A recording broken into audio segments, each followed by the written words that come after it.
The first step in the design process for any robot is a risk assessment of its potential hazards.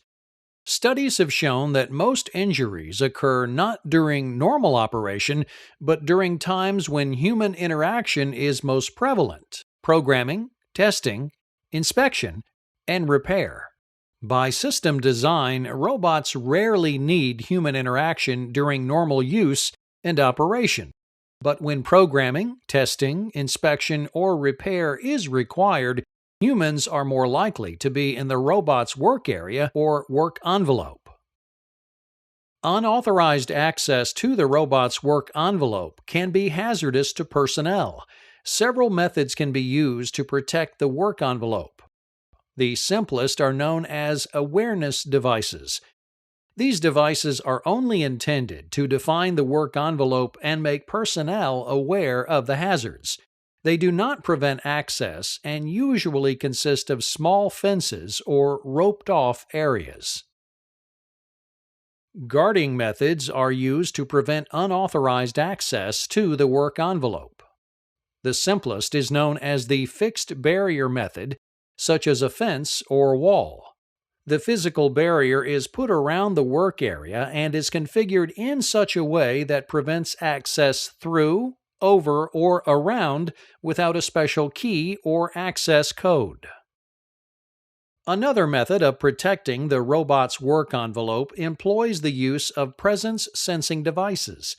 These devices detect the entry of a person into a hazardous area and slow or stop the robot.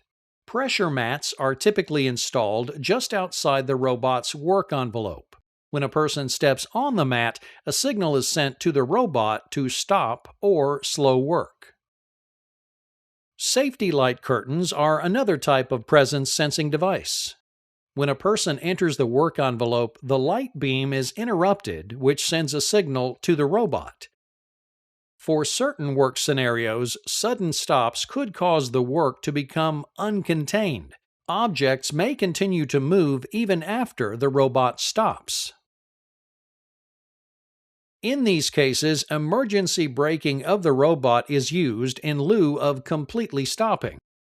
With emergency braking, the robot slows down work and does not stop suddenly. Another type of light barrier is called a single-beam photoelectric safety switch. These work in the same way as a light curtain but have only one beam of light, similar to an automatic garage door sensor. Single beams can be useful for preventing unplanned or surprise access to the work area.